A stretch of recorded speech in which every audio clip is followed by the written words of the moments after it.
So how are you feeling about Corona right now? Just pause and take a space. Just ask yourself, are the stories that I'm telling myself helpful? Are they protective? And also in this video, we'll discover why you could be displaying what's known as self-preservation behaviours. To become aware of them so you can tell yourself a better story, to help you think, feel and act better in this situation, but also to help your immune system, you get that extra level of protection. So this video is only going to be a short one, so stay tuned for the 3 steps that I'm going to be talking through here that you can apply not only to this but to any fearful situation to help you be a better version of yourself. Hello and welcome back to the Believe in Bruce channel, the channel where we help you explore what's going on inside your head and heart so you can think, feel and act that little bit better. So there's a lot of emphasis at present around the physical aspects of what the world is having to deal with in regards to the coronavirus. But what I hope to do here is to help your mental health, is to help the psychology around how people are processing the information or non-information, the gaps in our knowledge around this very real pandemic of what we're all facing at present. So the coronavirus is here. From yesterday, my family went into self-isolation. My wife attended a specialist hospital and she was told because of her asthma and the fact that she's got one kidney, then she actually sits in that high risk group. So that is it. We are now imposed on a self-isolation that's aiming for 14 days, but who knows? This could change. So here's me making these videos, but my family, me personally, has also been affected by this coronavirus pandemic. And why I'm doing that is the way that we construct our stories and the narratives in our head has a direct impact on our physiological state, on our immune system. And if we can create better stories, if we can be more in control of our thoughts and feelings, this has a direct impact on our ability to combat and protect ourselves, to make sure our immune system is firing on all cylinders, so we are more likely to be able to fight this virus. Mental health, the fear that is encompassing hundreds of, if not millions of individuals at this moment across the world during this pandemic is something that we need to be mindful of. Not just the physical aspect, but what's going on inside our heads and hearts. And that's the intention of what I want to do here. Just to share some of the learning that I'm working with global corporate clients at the moment in helping them to support their people during this time and give that information across here to people who maybe haven't got those support networks or access to those employee assistance programs. So that's what we're going to do. 3 steps. The first step is looking at the psychology of self-preservation. And this is what we're seeing now in supermarkets and such like. People are self-preserving because when it comes to it, we talk about things like Maslow's hierarchy of needs and we need certain things in order to attain that next level. There is nothing more powerful than self-preservation. And you can see it, when we go on to holiday and we're on board aeroplanes and they'll give the emergency brief. But in that moment where that plane, if you're unfortunate enough to be on a plane and it hits the water, you will see self-preservation kick in. There is nothing more powerful than someone trying to self-preserve.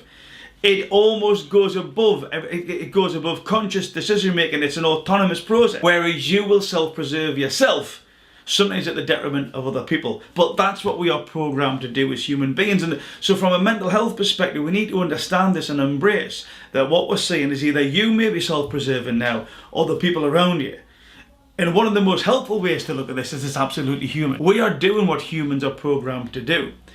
It may not be helpful in the moment, it may not be great for our well-being transactionally right now, but it is part of human behaviour. It's how we've evolved. It's how I am now sitting in front of a camera, because generations before, and even me, have self-preserved, which has allowed our species to flourish. But that self-preservation, first of all, we've got to embrace it.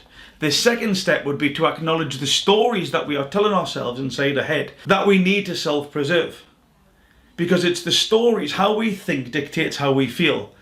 The thinking and feeling dictates then how we act, how we perform, how we show up, the observable behaviours. And at the moment, because this virus is new in many respects, there is a gap of knowledge. And when there is a gap of knowledge, we will fill it. And we tend to fill it in any aspect with the worst case scenario.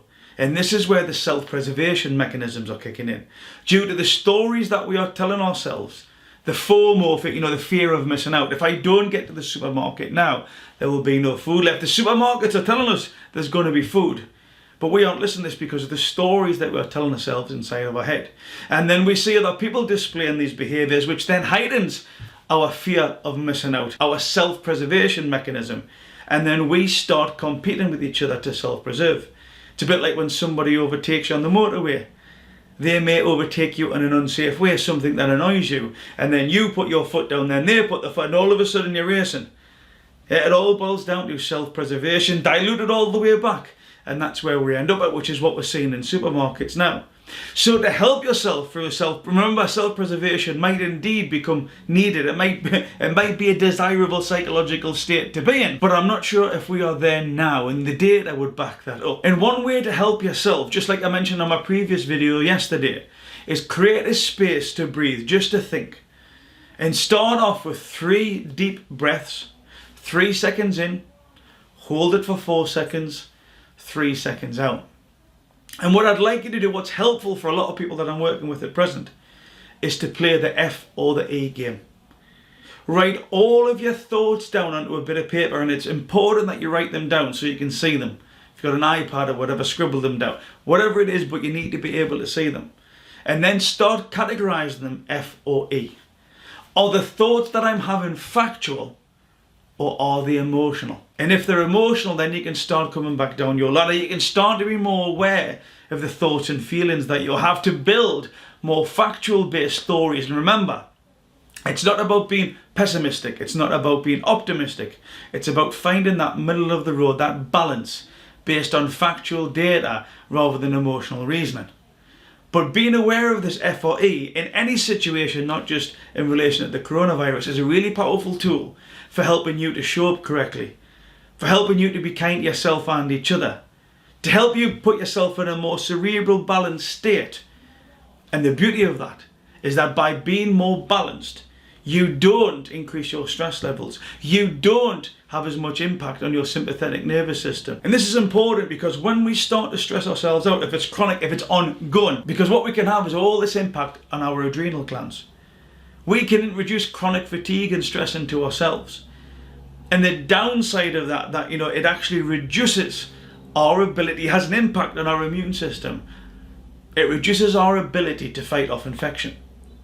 So when people talk about thoughts and feelings, it's actually really important that you give yourself the best chance of fighting this illness or any type of illness by trying to get your immune system, where possible, firing on all cylinders. And people do, yes, we'll talk about exercise and vitamins and etc. And all this is, absolutely important. But one tool that people often miss, one tool that's never in the toolbox or talked about enough, is the ability to enhance our immune system by being kind to ourselves, by creating stories, that internal narrative based on facts, not emotion, which helps us reduce our stress levels, which ultimately has a direct impact, a direct correlation to our immune system being as powerful as it can be. And also the last point, so now we are aware that we may start self-preserving, we are aware that we may display the behaviours. We need to embrace it, we can't fight it, we are human, that's what we do. Step 2, we will then start, displaying those self-preservation behaviours on the stories that we tell ourselves inside our head. F or the E, write them down. What stories have you got? You're right to feel things. You're empowered to feel things. But it doesn't mean those things that you're feeling shouldn't be checked, shouldn't be analysed, shouldn't be brought back down your ladder. And the third thing to be more in control of your thoughts and feelings is do what you need to do, not necessarily what you would like to do. And we're seeing that there because the choices that we're making now, or even the choices that are being forced upon us, are stressful. They are intrusive. They are not helpful to our current day-to-day life. But the way that I've heard it explained in the news, and I'm pretty much in agreement with this, is that this is a war case scenario.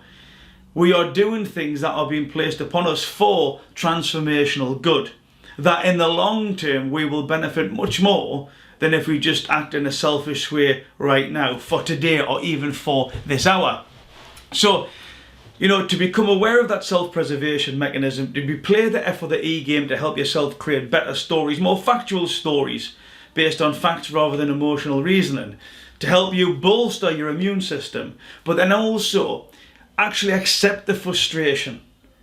Be calm with the frustration, embrace that frustration to create that acceptance level that you will have to do things differently to how you've done them in the past. Nobody knows for how long. But once you get used to that new environment, once you accept that new environment and you stop pushing back against it, the stories that you create with inside your head are better, are more powerful, are more helpful, because you've put a different perspective on this. You've put a different perspective. So rational perspectives like that help you maybe embrace that situation some more. So hopefully this video has just give you 3 steps about how to mentally help you and protect your mental health in what is definitely a stressful situation. Again, if you are interested in psychological performance, mental health or well-being, anything to do with the head and heart, then subscribe below, hit the notification buttons, because I will be doing some other videos about how mentally we can protect ourselves during this pandemic crisis of the coronavirus. Tomorrow I'll be doing another short video about how to deal with the prospect, or indeed if you are already there, of self-isolation for 14 or more days. But more importantly, believe in Bruce. Remember to be kind to yourself and each other.